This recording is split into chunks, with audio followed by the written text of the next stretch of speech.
Bismillahirrahmanirrahim. Assalamualaikum warahmatullahi wabarakatuh. Saya ucapkan kepada Dr. Tajul selaku pensyarah bagi khusus KPP 3023 Psikologi dalam Pendidikan.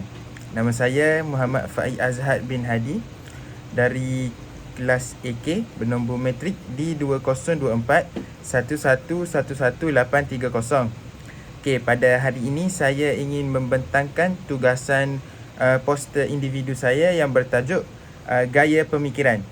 Okey, gaya pemikiran yang terdapat dalam konteks pembelajaran ini ada 3, iaitu gaya pemikiran historis, gaya pemikiran proaktif dan juga gaya pemikiran konstruktif. Okey, saya akan masuk kepada gaya pemikiran yang pertama, iaitu gaya pemikiran historis. Okey, bagi definisi gaya pemikiran historis ni, ia merupakan satu gaya pemikiran yang menoleh ke belakang untuk menganalisis dan memahami punca atau sebab sesuatu kejadian, masalah atau keadaan yang berlaku. Okey, dalam konteks pembelajaran ataupun dalam bilik darjah, gaya pemikiran historis ni biasanya dilihat dalam subjek sejarah lah, di mana guru meminta murid-murid untuk mengetahui punca-punca perang dunia berlaku ataupun punca-punca krisis ekonomi. Okey, dalam penulisan karangan bahasa Melayu juga boleh dilihat di mana murid-murid diminta untuk menulis karangan berkaitan dengan tajuk ataupun tema punca pencemaran alam sekitar. Okey, saya masuk kepada gaya pemikiran yang kedua pula, iaitu gaya pemikiran proaktif. Okey, gaya pemikiran proaktif ni merupakan satu gaya pemikiran di mana murid berfikiran jauh dan menjangkakan kemungkinan, kesan atau akibat yang bakal berlaku pada masa hadapan akibat daripada satu situasi atau tindakan semasa yang dilakukan.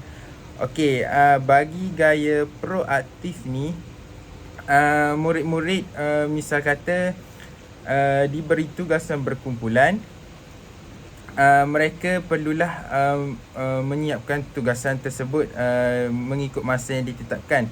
Okey, bagi murid-murid proaktif ni, sekiranya dalam tugasan berkumpulan tersebut ada murid yang ingin menangguh kerja ataupun menyiapkan agak lambat, okey, murid-murid proaktif ni akan mengemukakan kesan-kesan yang berlaku seperti tersilap pandang ataupun maklumat dalam tugasan itu tidak mencukupi.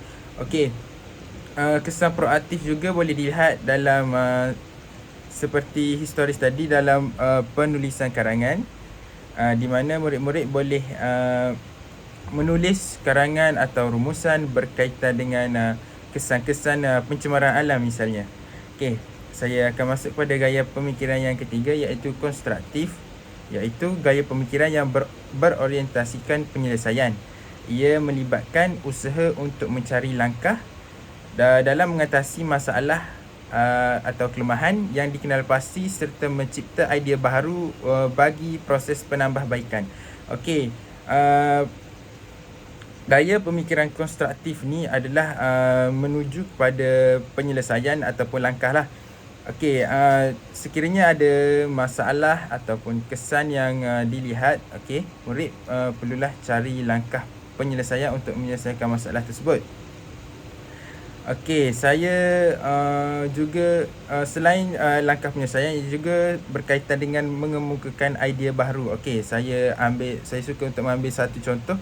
Misalnya murid-murid di sekolah menyertai program ataupun pertandingan inovasi, di mana mereka mencipta ataupun menginovasi idea baru yang berkaitan dengan sains dan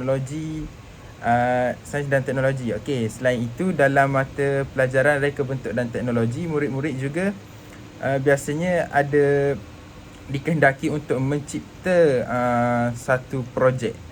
Ini boleh berkait dengan gaya pemikiran konstruktif. Okey, ketiga-tiga gaya pemikiran ini saling berkaitan, di mana Gaya pemikiran pertama tadi historis yang melihat kepada punca atau sebab. Okey, gaya pemikiran kedua iaitu dia murid menjagakan kesan atau akibat yang berlaku. Dan yang ketiga ialah konstruktif, mencari langkah-langkah ataupun idea baru bagi menyelesaikan masalah tersebut. Okey, saya rasa itu sahaja daripada saya. Terima kasih.